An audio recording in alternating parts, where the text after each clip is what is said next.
Okay, so I think we made it. We made it. I think all the way till page Lamed Bays, if I remember correctly. That's we were holding. I think it's Kedai just to go back a little bit. And just to review, we started getting into the idea. He introduced the idea of the Sefiros. And this isn't the place to really fully flesh out what they are. We're going to do that in a few chapters from now in Hakdama, I think Alit or Hey, no, Vav. So a few chapters from now, probably a good while from now. Um, but at least to just go over what he said again, to kind of better understand what we're dealing with, because again, the vocabulary is going to start getting a little bit more complicated, and we should make sure that that we have all of the terms in place and some concept, some idea of what the terms are referring to. So last time we started on page Chavches, I just want to go back kind of to there. So he said that, right, that the Ohr Ein Sof, the Ohr Ein Sof is being reintroduced into the Chala Hapani, right? We have this space, this conceptual space, this experiential space, where the clarity of the Ohr Ein Sof, the clarity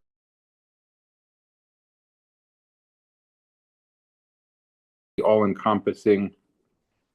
There's no up, there is no down, there is no good, there is no bad, there is no right, there is no left. There's nothing other than that ratzon. That has that has been mistalik, right? That's gone away. That's hidden because of the tzimtzum. And so now we're in a space in which um, our sense, our awareness, we'll talk a lot more, I think, as we go on, about how so much of this is playing out in terms of our own awareness, right? That really, in a certain sense, again, it depends how you understand Kisvei Arizal, but in a certain sense, all of this is all playing out within our own minds. Really, meaning the Leshem alludes to this in a couple of places. The Leshem goes so far as to say that Tov and Ra are just a function of perception. There's no such thing as Tov and there's no such thing as Ra. There's just things that we perceive as Tov and things that we perceive as Ra. And our job in this world is to gradually appreciate that Ra is not Ra. And then when we realize that it's not Ra, then it's no longer Ra, and we don't experience it as Ra. And now everything is Nishafech Tov. Everything transforms into good because that's how we see it and that's how we experience it. And that's really the goal of everything. Because if all of us can transform all of our perception of all of our experiences and all of the things that go on inside of us and outside of us and so on into a perception of it's all good because it's all HaKadosh Baruch Hu, so then, by definition, all of reality has been transformed back into something much deeper and much higher than the Ohr Ein Sof from which it came. Because now, prior to creation, there was just an Ohr Ein Sof, which was just the Ratzon Hashem, and everything was wonderful and everything was good.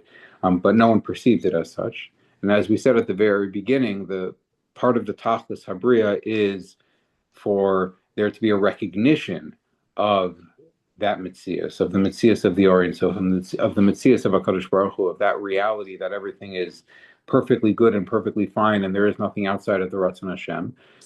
And so that perception couldn't exist before creation. The perception only exists as a result of creation, and then the perception that everything is good, even now that there's perception, and there's an opportunity to see Tovera and negative experiences and positive experiences, the decision to work through all of the negative and to see only the positive in all of the negative, that creates a picture that's much, much more positive than we started off with. So again, a lot of this is only about perception.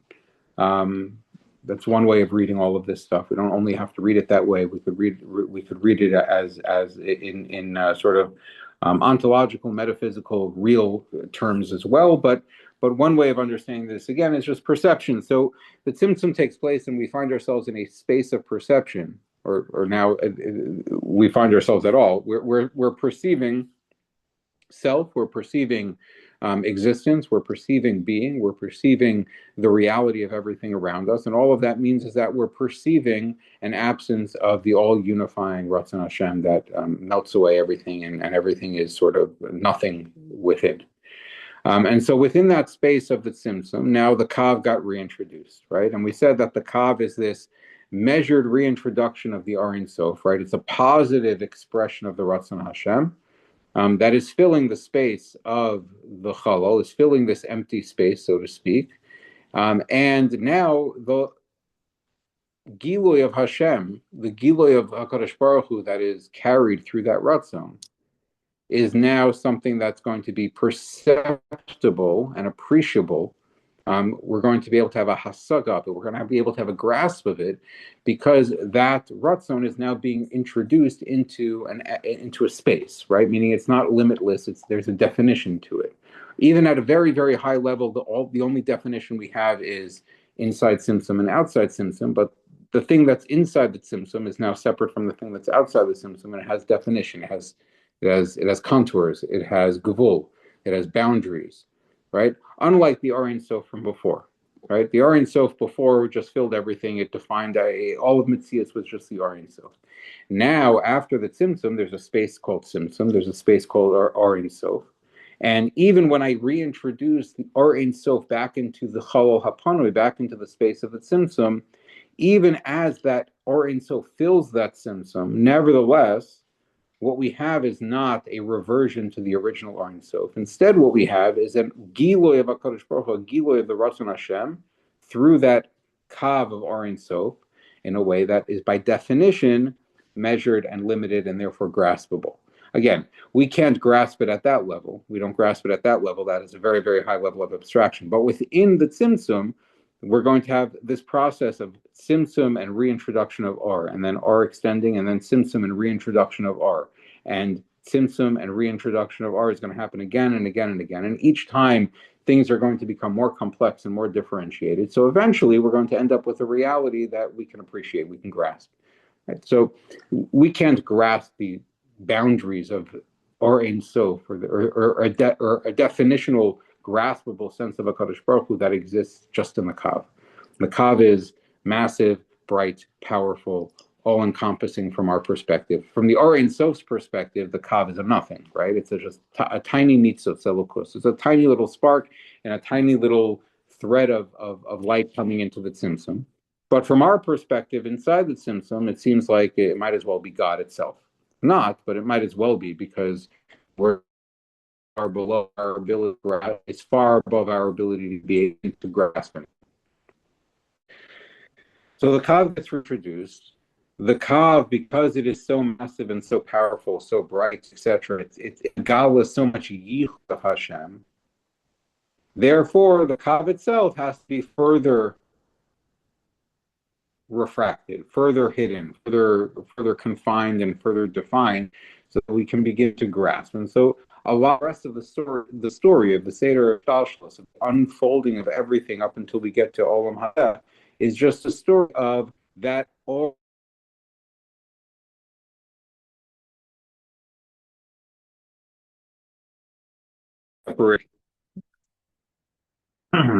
Okay, more differentiated, more separated, because of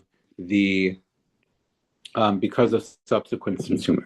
Okay. In any case, so he told us here that because the Ohr of the kav is so strong, so there have to be two different ways in which the Ohr of the kav is further confined, further minimized.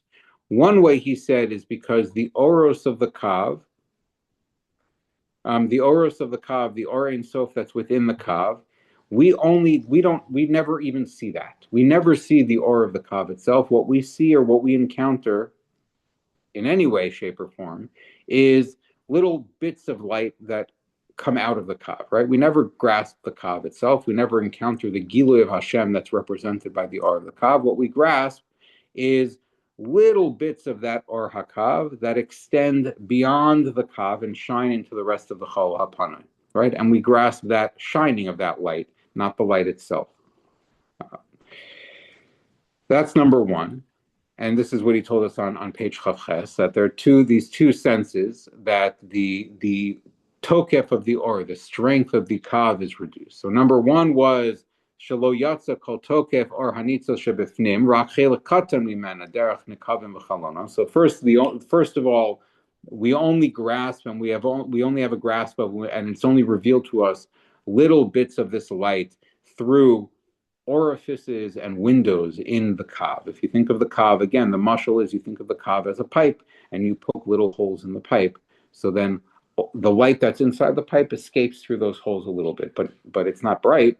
It's only little bits, and I can handle those little bits, okay? Or I'll be able to handle the things that are further refracted away from those little bits. But in any case, we're only getting a little portion of the Ohr HaKav. Number one. Number two, even those oros that extend outward from the Kav ultimately are going to take the form of individualized Sifsei, individualized Or. The Or of the Kav is Ohr Ein Sof, right? It's Ohr Ein Sof in a boundary, in a limited sense, but it's still Ohr Ein Sof. Now, part of what Ohr Ein Sof is that it's all encompassing, right? Everything is contained within the Ohr Ein Sof. So if I have a little slice of the Ohr Ein Sof called the Kav, still that little slice of the Ohr Ein Sof in the Kav contains everything within it in just an undifferentiated Or Pashut, like we said at the beginning. It's undifferentiated, everything is there, and there's nothing to grasp. Because Nivraim, right, created beings, we only grasp things with definition. I can grasp you because you are not me. And I understand chair because the chair is not a table. We need contrast. Tainuk tamidi eno tainuk. If everything is good all the time, then nothing is good, right? The definition of good is that there's a contrast with bad. As the definition of MS is a wonderful thing, but they only have MS because there's something called sheker. Chesed is very nice, but I only have chesed because there's also gevura. But if I can't see gevura, then there's no chesed. And if I can't see sheker, then there is no MS. It's a meaningless concept. I can't grasp the idea of MS. I can't experience MS. I can't experience me unless there are things that are not me. But if we're all jumbled together, all in an undifferentiated mass called the Ohr HaKav, then again, there's no hasaga of elokus. We're not grasping anything. There's nothing to grasp. There's nothing to appreciate. So eventually, the Or that comes out of the Kav eventually takes the form of Eser Sefiros. Sha'achar yitzias chelek ha'or mehakav nisamtzem od yoser v'nisava. That this light that leaves the Kav through these chalonos, and we'll talk about them just at the very end of the parak. We'll try to explain a little bit about what those oros are and how they're functioning, but the Or that comes out of the Kav, it's nitzamtzem od yoser v'nisava. It's further hidden. It's hidden more. It's contracted more. It becomes thickened, right? It becomes more dense, so to speak, right? More material, less zach, less ephemeral. Ad shehugva l'toch eser kelim hanikram eser Sefiros. Until that light is so thick, meaning the light itself has become so coarse in a way. So now it's taken the form of Eser Sefiros, Eser Kalim, 10 Kalim, 10 vessels, 10 different definitions for different parts of this light. What was once undifferentiated white light, as Rav Moshe Cardavero puts it in his in Pardes Rimonim, you can think of the Or as water. And then I take the water and I put it in different colored glasses. Right? So the water itself is clear. It's undifferentiated. I put the water in different glasses, and now I have a cup, and it's red water, and blue water, and green water, and yellow water, and so on and so forth. So likewise here, when I take the Or, and the Or sufficiently moves away from Yichud, moves further and further away from its source, from which again is the idea of Yichud. We talked about, I think, a couple of times, how when we're talking about Devarim Ruchaniim, when we're talking about spiritual things, we can't really talk about space. right? The spatial distance means nothing. So we talk about the Ohr moving from the Kav moving from the Ohr Ein Sof at the top of the Cholol and down into the Cholol. We're not talking about space. Space is a fill-in for a change in essential being, or the essence of what something is. Right? We experience space in a different way. Part of it has to do with, right, we conceive of ourselves as existing within space. So if I'm in this spot, it's part of what I am. Part of the definition of what I am is this is location that I find myself. And I find myself here, I find myself there. If I'm there, I'm not here. If I'm here, I'm not there. It's definitive in a certain sense. So when we use the mushal of space, when it comes to oros and things like that, distance in space really has to do with distance in character, distance in essence, in the essence of the character of something. So when we say that the Ohr in the Kav is moving away from the Ohr Ein Sof that it came from, what we're really talking about is it's moving away from the nature, the character, the mahus of the Ohr Ein Sof that it came from. What's the essential mahus? What's the tzura of the Ohr Ein Sof? The tzura of the Ohr Ein Sof is yichud. So as the Ohr in the Kav moves away from the Ohr Ein Sof, what's happening is that it is moving away from yichud and gathering more pirud, gathering more differentiation, more separation. And that's if it wasn't gathering more separateness in it, it would still be there. We couldn't talk about it as something as why is this a kav rather than the Ohr Ein Sof itself? Well, because it's changing its character. The character is different. What's the change in character? The essential character of the Ohr Ein Sof is undifferentiated pashtos that encompasses everything within it. And now the kav, the anything moving, the Ohr moving away from that is not moving away from it in distance. It's moving away from it conceptually in character. That means now the same Ohr is now less unified, less pashut, less all-encompassing, and more defined. So eventually, as the Ohr is moving down into the Cholol Hapani, right? Because again, if you think of these al derech mashal, right? You take this Ohr and it's moving deeper and deeper into a space of hiddenness of HaKadosh Baruch Hu, of the essential character of HaKadosh Baruch Hu. So the deeper you go into the Cholol, the more you're picking up, again, metaphorically, but the more the Ohr is picking up the quality of non-unity, of pirud, of gavul, of definition, because it's the opposite of what it had further up in the Ohr Ein Sof itself.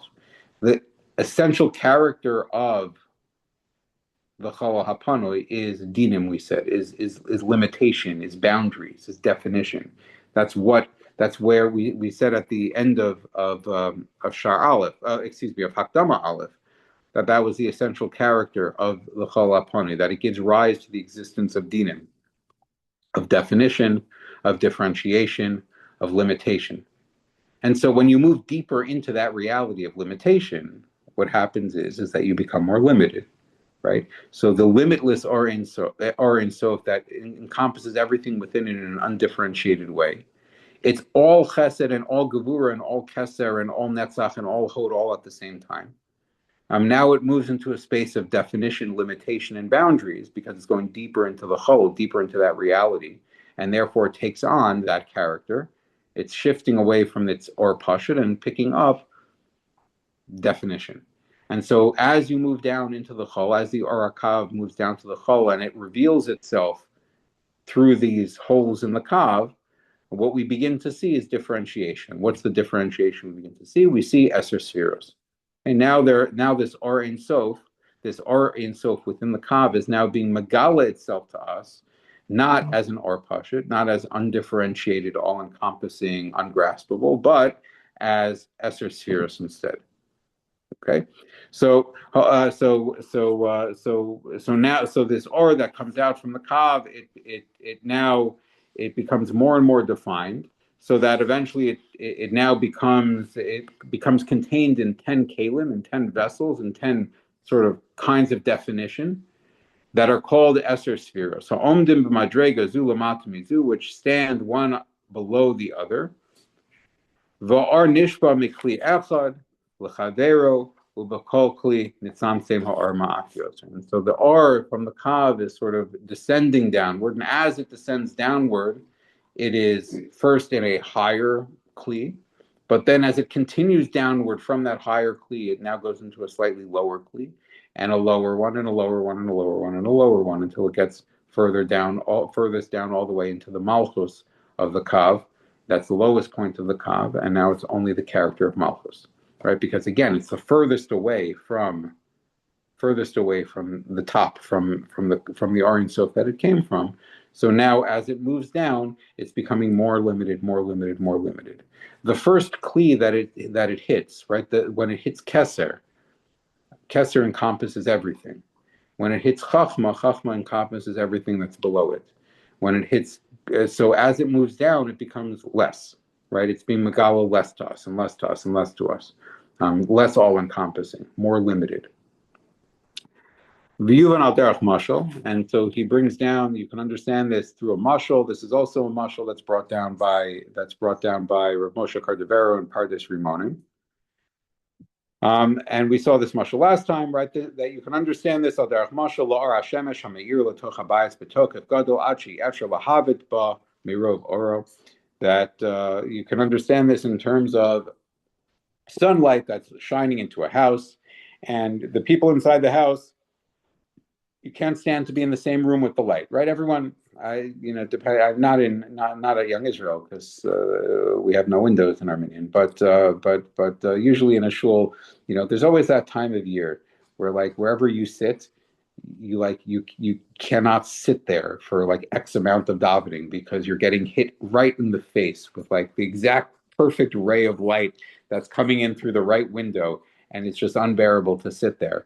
And either you have to like move until halfway through Pesukei Zimra, and then it gets a little bit better, or you have to wait it out. But it's really it's bad. So you have this ray of light that's coming into the house, and it's so strong and it's so bright that the people in the house, they can't stand the light. So what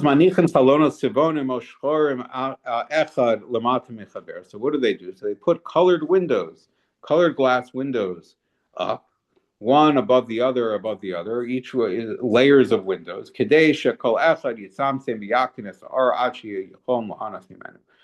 that each layer of glass should refract the light a little bit and block some of the UV and some of the light spectrum, so that eventually, after it hits all the windows, the light that I'm receiving after it goes through all of these windows is something that I can actually enjoy. Sunglasses, whatever, right? Colored sunglasses. My wife years ago bought a set of colored sunglasses. You can buy, they make colored sunglasses. You can buy them with different colored lenses, so that the light that you see, you're seeing blue light, or you're seeing red light, or you're seeing yellow light, or you're seeing orange light, or whatever, green light, so all different colors.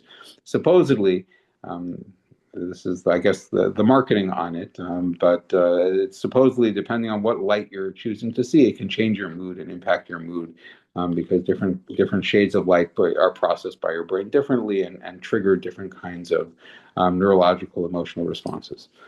So if you're having a gloomy day, you put on the red sunglasses, and it can take the edge off your gloomy day, or whatever it happens. I guess if you're having a happy day, you put on the blue sunglasses, and then you like take away the happiness. I don't know, but whatever. Okay, so similar to that. So kal v'chomar be'elef alfei alafim havdalos ba'or elyon yisbarach shemoshe hutzu hutzamtzimo be'eser tzimtzum. So certainly, of course, all the more so if you have to do this with sunlight, right? We have to do this with sunlight. We have to put up shades on our windows, not just for privacy, but just so it's bearable to sit in the room when the sun is glaring through the window. And we have to wear sunglasses so it's bearable to walk outside in the sun. And of course, the light of the sun, which is a mashal for the Or HaKav and the Ohr Ein Sof and the Ratzon Hashem and the Gilui Elokus, but of course the actual Or of HaKadosh Baruch Hu is much, much, much more powerful than any light we're familiar with, and that certainly needs to be refracted and hidden and distorted and through many layers of protection, and that's the Eser Sefiros, Eser Tzimtzumim, 10 contractions, 10 refractions of this light through 10 different lenses. And that's the 10 kalim, the 10 vessels that were created in order to hold individual aspects of this light. So now, anytime I encounter HaKadosh Baruch Hu, and this is true in this world as well, we'll get into how this is much more complicated later on, because the Arizal's Chiddush of Partzufim makes this whole idea more complicated. But on a simple level, so the result of that is that now when I encounter something, I don't encounter everything. I encounter a thing, and I can handle encountering a thing. I can handle encountering chesed. I can even handle encountering gevura and din and punishment and hardship. But what I can't handle is encountering everything all at once. That's too much for me to process. But I can process chesed, and I can process gevura, and I can process chachma and bina and Sefiros and yesod and malva. I can process each individual concept on its own. That's graspable. I can. We do this all the time, right? Even from a psychological insights perspective, we have experiences, and our brain needs to process those experiences. It creates narratives around those experiences to integrate and explain what's happening to me and why is it happening to me and how do I understand it and how do I integrate it into the rest of my life. Because if I can understand it and integrate it into everything around me and into how I understand the world to work, then that means I have a handle on things and I am safe. And the organism called the human, controlled by the human brain, is now safe because it has an ability to process the world around it. What's trauma? Trauma is encountering experiences that we don't have a narrative for. They're too overwhelming. They're too breaking. They're too hurtful. There are a variety of different reasons. But really, what's happening is that I can't put my finger on what's going on. I can't define it. I can't explain it. I don't have a narrative for it. I can't integrate it into what I know is supposed to be or how things are supposed to work. And it's too outside the parameters of what is supposed to be normal and acceptable. Then now it just sits there and is not integrated within me. And what does that mean? That means when there's something out there that I cannot process and I have no explanation for, I have to worry about that thing. There's nothing I can do to protect myself from that thing because I don't know how to protect myself because I don't know what it is. I don't know what just happened, right? And that means it could happen again, and that's PTSD, right? I don't know what to do to protect myself from it, or how to protect myself from it. I know how to protect my right when I'm running in the street and I fall and I scrape my knee. That's a traumatic experience. But what do? I create a narrative around it. Why did I hurt my knee and now I'm bleeding and now I'm in pain? Because I was running and I wasn't paying attention to where I was going. So if that's why I fell and that's why I hurt myself, then what do I need to do? I need to walk more carefully next time. So what did I do? I defined the experience that I just had. I gave it a name and I gave it a definition and I integrated it into what I'm able to grasp and into the story of how the world works. And now I can go back out tomorrow and again walk or jog or even run, but run more carefully and I can function. But when something happens that I can't integrate, so now the brain is not going to allow me, the brain which is designed for self-preservation, the nefesh bahamis is designed for self-preservation, it's here to keep me alive.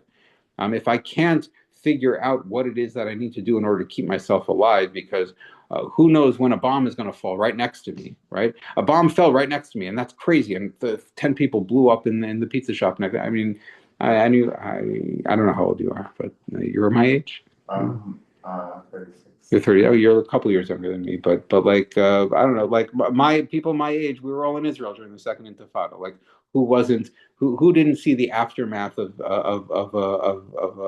a bus bombing in Yerushalayim during the early 2000s? Anyone? I mean, we all not all, but whatever. Like you had to. And how do I explain something? How do I understand something like that? I don't know. Maybe I'll be on the next bus. Like, who knows when it's going to happen again? I can't. There's no story to tell myself about how to be safe under those circumstances.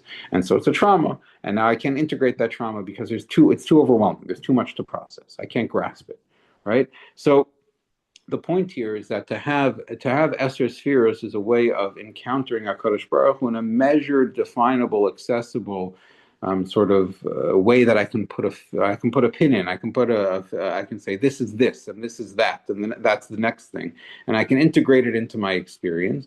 And now I can stand this as opposed to Bnei Yisrael at Har Sinai for the first two dibros. That's an overwhelming experience, and what happens when you have that overwhelming experience? It's an nafsham, right? They die. You can't process that experience. It doesn't work with everything else you know. And so you can't coexist in this world with that kind of experience, or they all die, right?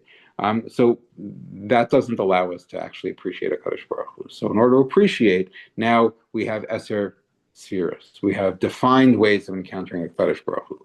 That's in a basic sense. We can think about the Eser Sefiros in those terms. Right? Now, not to get overly complicated about it, but the truth is that one of the big innovations of the Arizal was the concept of Partzufim. Okay, so we haven't talked about Partzufim at all, and we probably will do so much later. But the basic idea of Partzufim, the Arizal says, is that although everything is composed of, right, all of reality is composed of Eser Sefiros, but each sphere itself is composed of Eser Sefiros. And each sphere of those Eser Sefiros are composed of Eser Sefiros. Because the truth is that there's nothing in reality that is not a full complement of Ratzon Hashem creating it. And Ratzon Hashem is undifferentiated, right? So although we typically say, let's say that water is chesed. Chesed, it corresponds to water. And Gevura corresponds to fire, okay, or sort of liquid and heat. Different ways of framing this out, but many of the Sfarim talk about this. Why is Chesed water? Chesed is unifying. Chachma is unifying everything on the Kav Yamin of the spheres. Chesed, Chachma, Chesed, and Netzach, they're unifying elements. Okay, and the higher up you go, the more unifying it is. But these are all unifying elements, and liquids are a unifying element, right? If I throw liquid on something, it comes together, brings it together. Throw liquid on flour, it makes dough. If I throw liquid on dust, it makes mud. Right now, it coalesces, right? It creates yichud of things that are separate from each other. All the particles of flour are separate. I throw liquid onto them, and now they're one mass. Okay, so chesed is often water is associated with chesed. Heat is associated with gevura. Why? Because what happens when I take that dough and I put it in the oven and I apply heat to it? It dries out. What happens when it dries out? It gets crumbly, right? I can separate the parts again, right? It's the counteraction to the yichud of chesed is gevura. So it's true that when I encounter water in the world, I can think, I'm encountering chesed. I'm encountering HaKadosh Baruch Hu's ratzon of chesed, the sphere of chesed. That's what I'm encountering right now. When I encounter heat, I'm encountering gevura. But the Arizal says the truth is that even water, of course, is a nivra, right? It's a creation, and there's no nivra that's not a result of the ratzon Hashem. And the ratzon Hashem, ultimately, HaKadosh Baruch Hu is echad yachid miyuchad, and it doesn't have parts.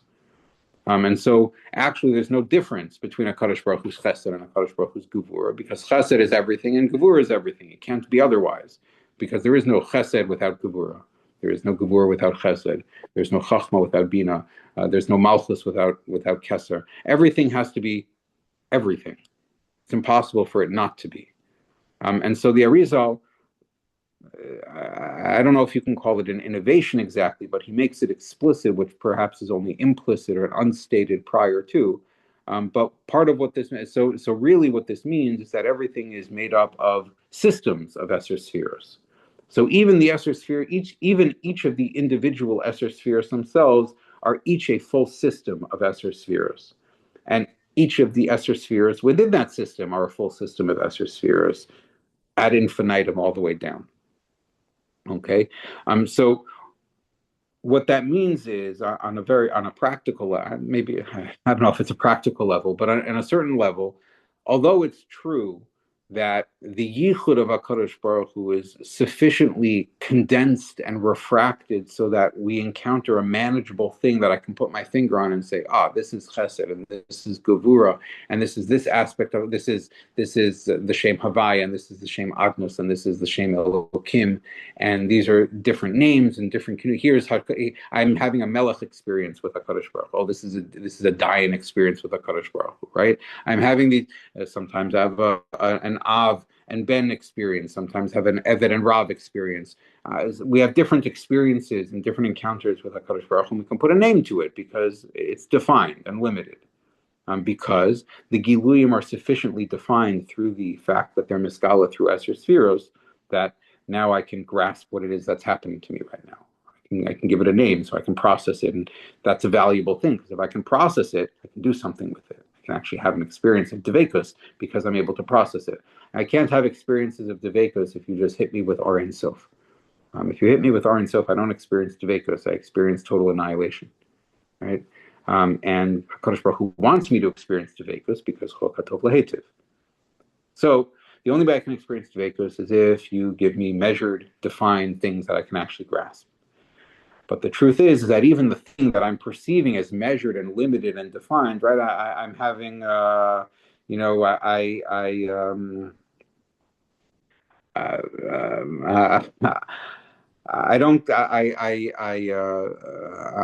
wake up tired in the morning. I wake up tired. I decide I'm not going to go. I'm not going to get up now. I'm not going to go to Minyan now.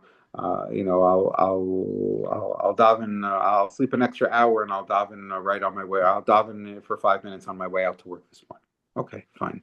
So then I get up, and an hour later I get up, and I daven for 5 minutes on my way out to work that morning, and I trip over the threshold as I'm walking out the door afterwards, and I tear my pants as I fall on the floor. Right. So what can I can put my finger on that and say I can process this experience. I just encountered the dying, right? I did something bad and God punished me for it. Okay, fine, good. I understand what just happened. But the truth is that although it seems to me that I understand something just happened, because what I just had was a dying experience of HaKadosh Baruch Hu, or a Gevura experience of HaKadosh Baruch Hu, right? I just encountered Gevuros. Nevertheless, what I'm actually encountering is actually everything all at once, right?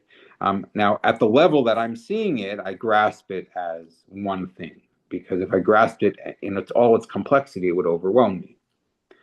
But as I grow and as I become more sensitive to things, I can experience and encounter greater and greater complexity and greater depth, deeper into whatever I happen to be encountering. I'll give you a practical example. I feel a little uncomfortable talking about it, but I had a conversation about it with a Rebbe of mine today, so I feel a little bit better talking about it. But so last week I had a very minor medical procedure, but it required. I was sitting on the table. I was on the table. I was on the surgery table for about a half hour, and they didn't put me under completely.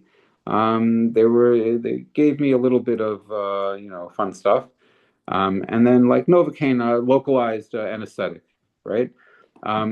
The fun stuff that they were giving me didn't seem to be doing anything. It was supposed to make me loopy, but I was actually very, very clear-headed. And I'm sitting there, and the thing that pops into my head as I'm sitting there was zivugim. Okay, matches, basically, couplings between need and between mashpi and makabel, right? Needing something and then something coming in to provide that need. So it began at a very abstract level, right? So where I'm sitting in the operating room, and they're doing whatever they're doing on my back, and it's not painful, but it's not comfortable. And I don't think the drugs were working. That's part of what I wanted to figure out. I don't think the drugs were working. I was very clear-headed, and the drugs they were giving me were supposed to not leave me clear-headed. So I don't think this was anything to do with the drugs that they were giving me. So what popped into my head was, I'm experiencing zivug right now. Everything is made up of zivugim. Everything is made up of relationships between mashpia and makabel. And that's what I'm experiencing right now. I have a need. I'm a makabel. I have a hishtokukus. I have a chisaron. I have a medical issue that I need addressed. And now, and so who's playing the other side of that, of being mamale my chisaron, right? Who's filling the need that I have right now? The surgeon. The surgeon's taking care of what needs to be taken care of. Okay, at a very basic level, you could see it that way. But the surgeon himself, then I said, is a whole system of mashpia and makabels. because the surgeon himself is also a makabel, has a chisaron. What chisaron does he have? Well, he seemed young, so he probably had student debt, and so he has to pay his student debt. And that means that him providing the surgery is him fulfilling a chisaron that he has. And there's someone being mashpia to him, right? The insurance company is paying him for the service that he's providing. And so within the surgeon himself, there's a mashpia makabel playing out. And within that also, there's Mashpia Makabel playing out. The tool that he's using on me right now, it came from somewhere. Someone made it. Why did they make it? Well, they made it for a few different reasons. Probably one reason is they sense that there's the tools that are out there are not good enough, and I can make a better one. And if I can make a better one, and so there was a chisaron that was out there, and they came in as the mashpia to fill the chisaron that was out there, and so that's a yichud right there. And you know what? It's not just that yichud, but it's also the fact that they also probably not only are they the mashpia filling the need that society has for that tool, but they're also the makabel because they probably need to make a living, and that's why they are stepping in to fulfill the need for that tool because they too have a chisaron, and they and that chisaron is going to be filled by them creating by filling this other chisaron. And so I'm sitting there for a half hour, and this is kind of spiraling into like more and more and more precise, more and more detailed rather senses of the zivugim that are playing out around me to produce this generally unpleasant experience of sitting on the table with a hole in my back, and so again, depending on what level you're looking at it as, if you're looking at it here, so Esther Sefiros give us an ability to grasp something. But if I'm able to look deeper, if I'm at the and looking deeper when I'm here is not a good thing, right?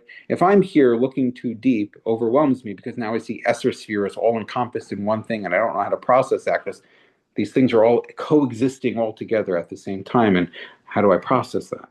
That's just Ohr Ein Sof, right? I'm basically going deeper into Penimiyus. I'm going from chitzon to Penimiyus. I'm going deeper into something, right? The outer layer of the thing is the most chitzon. It's the most superficial. It's the most right.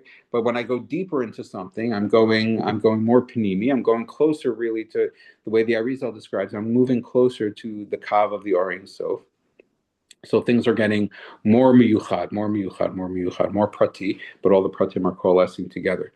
So depending on where one is holding at any given time, you have to, seeing the certain level that you're able to see allows you to grasp it, with the understanding that that level that you're seeing and defining as this, right, is actually a whole system of creation and everything is happening in there at once. And if you're holding on a higher level or a deeper level, you can then go deeper into it and see the more detailed systems without being overwhelmed.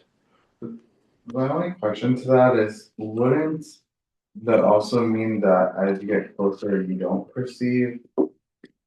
Or does that the special sauce that we have as human beings that we can change?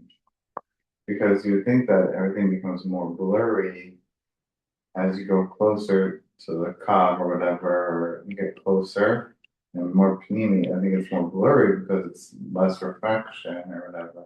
So it gets more blurry if you don't have the glasses to see. Meaning it gets more blurry only if what you're encountering now is more and more undifferentiated yichud. But that's not the point. The point is to see all of the details within the Ohr Ein Sof. That's the idea of Dir Shechina B'Tachtonim. To appreciate that the same undifferentiated, blurry yichud actually contains everything within it, and I can appreciate it because I can actually see it. That's really what the goal is to see everything there all at once. If it's blurry, it's because I'm not ready to see that level of detail in that space. But if I'm capable of seeing it, so what does my mind do to that? It just says lump it all together, right? And not only does it lump it all together, but really what it does is by lumping it all together, it gives it a name. It gives the lump a name, right? So really, what's happening, if you think about it differently, right? So here I have a liquid in the glass, right? So if I was a chemist, I could look at this liquid and I could see lots and lots and lots and lots of detail, right? I'm not a chemist. So what do? I look at the liquid and I say, liquid, right? I'm not going to say water, but liquid, right? Um, because I have no idea what I'm looking at. But if I know what I'm looking at, I can see the molecular makeup of the liquid, and I can see the atomic makeup of the molecules, and I can see the subatomic makeup of the atoms, and so right, I can and the chemical compounds that make it and make it work the way it works and why it's viscous. I can see all of that at the same time. Why? Because I know what I'm looking at, and I can look at it without also. And at the very same time as I'm looking at it and seeing that, I can also just put it to my lips and take a drink and it's liquid, right? That's not a problem. But I can't do that because I'm not a chemist. So what do? I look at it and I say liquid and I drink, right? And all the differentiation, I know it's there. I mean, I took I took chemistry in 10th grade. Like I'm vaguely aware that it's there. I don't really remember what it is. And even if I did know what it is, I don't see it that way, right? So I give it a name. I call it liquid, right? Like I call it chesed. What's the chesed? The chesed is all 10 spheres in that chesed. But I call it chesed because I can't look at all those 10 spheres and actually like appreciate what I'm seeing and at the very same time see the chesed, right? I can't see them as keser shebe chesed and chesed and chachma shebe chesed and bina shebe chesed and on and on and on. I just see chesed. But the point is that's a coarser way of viewing it, not in a negative sense, but it's sort of wherever I'm holding, that's what I can see. But holding higher allows me to see deeper, basically. Deep. This is a point that it's helpful in certain respects, but the Arizal makes this point, the Rashash makes this point much more strongly, that everything that we talk about functions both in terms of sort of height and depth at the same time. So going higher is the same as going deeper. Seeing something at a higher level is also from a higher level is allowing me to see deeper. This has to do with the structure that we've already talked about of what takes place within the chalal. The kav becomes igulim, right? We talked about igulim, right? There's circles of the or of the kav, and then there's a yosher of the or of the kav. The circles go from highest on the outside, closest to the Ohr Ein Sof, to lowest. So it starts keser, chachma, bina, chesed, gevura, feres, netzach, hod, yesod, malchus, going from the out in. The kav, which is on the inside, going into the inside of the chalal, goes the opposite. You have the kav of the Ohr Ein Sof, right? You have the Ohr Ein Sof on the outside, and you have the igulim. So the igulim, the closest eagle to the Ohr Ein Sof on the outside, is the highest eagle. And the further away you are from the Ohr Ein Sof, the lower level, lower sphere the eagle is, right? And the kav is coming from the Ohr Ein Sof, and it is Ohr Ein Sof in the middle of the chalal, and then everything builds on it, right? Sort of like I'm trying, almost like a beehive, right? You put a beehive like grows around a tree, right? Like the tree is the center of the beehive, and then you have layers of beehive that grow around the tree. Similar, you have the kav in the middle of the chalal hapanui, and you have layers of reality or Sefiros that grow around the kav. And so, what does that mean? That means that the one closest to the middle is the highest one because it's closest to the Ohr Ein Sof. And so you have keser in the middle, most inside when it comes to or Penimiyus. You have keser on the inside, and the further away you go from the kav, the lower level you're at. So going up closer to the Ohr Ein Sof is the same as going deep closer to the Ohr Ein Sof. Does that make any sense? So, well, okay, I'm thinking of it. Well, I'm asking. It doesn't matter. Let's say, okay, when you have a circle, yeah. whether you're here or there, closer to the kav, does that make a difference, or that's just conceptual thing? What do you mean? What do you mean? Okay, you have the circles right coming around, right, out of the top levels of, let's say, and it goes all the way down.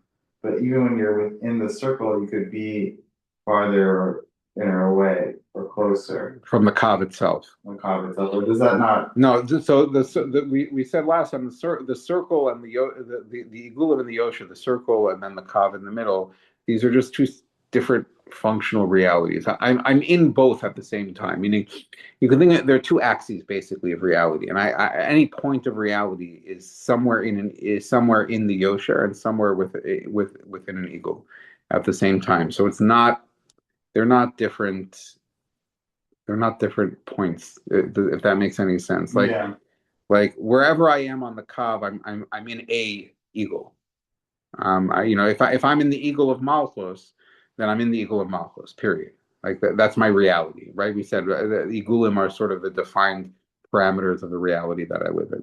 So if my reality is a Malchus reality, then that's where I am, right?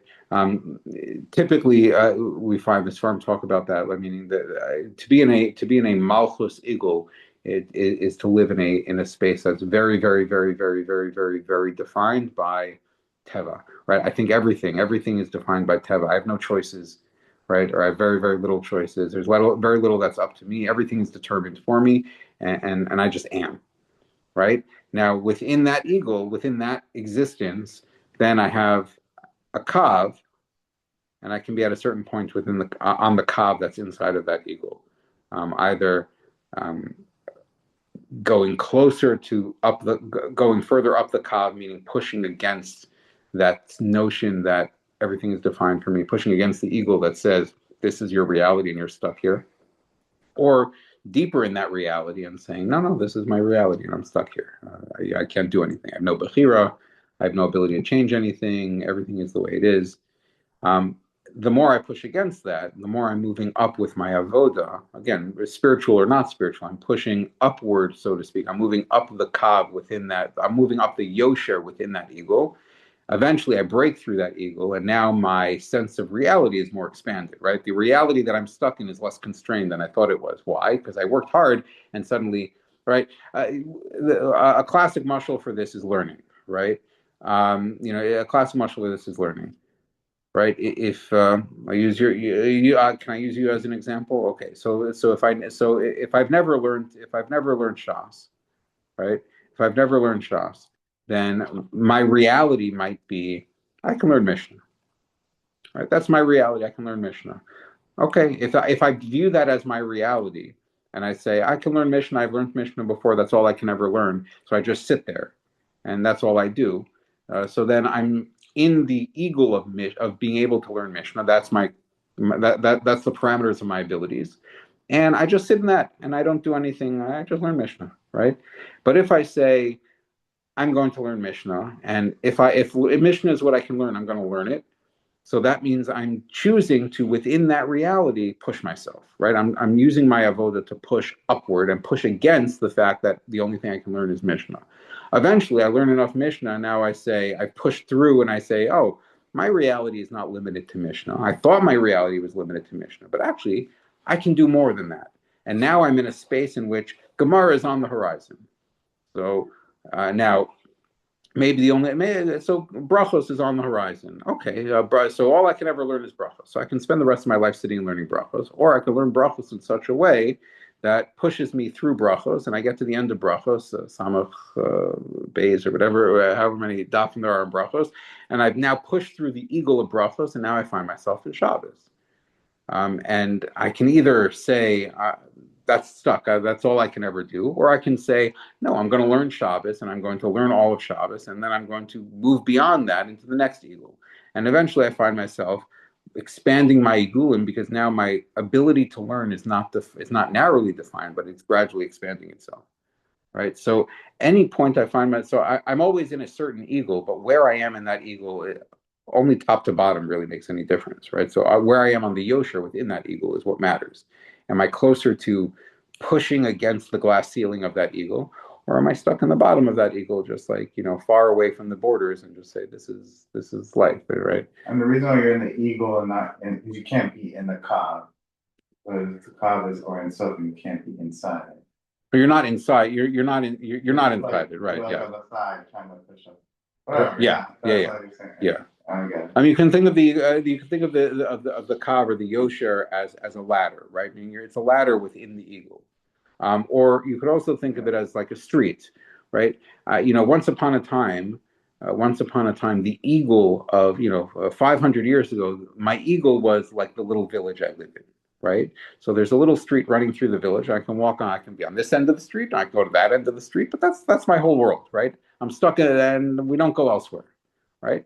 But one day I say, I'm going to walk to the end of the street, and I'm going to take a step beyond the street. And suddenly I take a step outside the Tchum Shabbos of my little village, and suddenly there's a wider world out there. And now I have like more access to more things, and I can my yosher, my street is now bigger, right? And I can make more choices. While I can, instead of moving, instead of having a quarter mile to walk, now I have 2 miles to walk, a much wider street. And if I walk those whole 2 miles and take another step over the edge of the next boundary line of the horizon that I think is the limitations of the world that I exist in, then it's even bigger and bigger and bigger and bigger. So, what would you view then? Is it a mila that when you're in, let's say, one of the igulim, that you would appreciate all 10 aspects of where you are and then break it, or you could just break through? Like, is it a thing of like, oh, I understand all of my?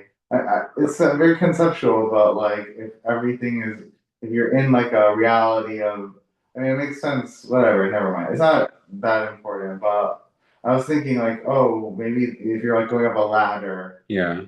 so that like you're within the reality you're in, like you appreciate the malchus and then the yisod, and then you work up to the this and then that or whatever. Yeah, that's what you're doing as you climb that ladder. That's exactly what you're doing as you climb that ladder. You're moving through from a more limited sense of what I can achieve to a more expansive sense of what I can achieve until I've achieved everything that I can achieve within this.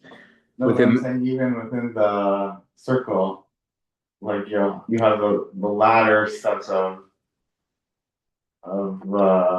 what's it called, of the 10 spheres. Right. Like was it Moshe Chaim Luzzatto like wrote about like different levels, and then never mind. Okay, never mind. But I don't know. That's what I thought. But it's okay. Okay. Okay. Fine. So just to finish the parak. So okay, V'eser Kalim Halalu.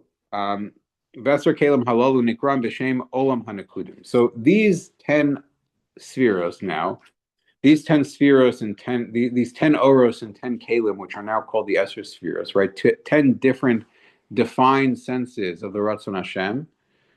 This is known as Olam HaNekudim. Okay, Nekudim meaning Nikud, meaning dots, right? Meaning instead of everything being all together, I now have individual dots of Sefiros, so to speak. So Olam HaNekudim. Kevan Shem bebechinas Nekudos Katanos Neged Ha'or HaGadol. And why is it called Olam HaNekudim? Because the reality that we're now encountering is a reality of individualized points or individualized defined dots of Ratzon Hashem, at least in comparison to the Yichud, the Ohr HaGadol, the all-encompassing Ohr Ein Sof that we were encountering earlier. So relative to that, now we have individualized Sefiros. Okay, Ubahem Nasa Shviras HaKelim, and it's with these Nekudos that the Shviras HaKelim occurs. Kasher Yavur Lahelim B'Siyat Dishmaya, as we'll explain, God willing, later on. Beginning with the next Hakdama, we'll talk about Shviras HaKelim, which is really sort of what we need to understand.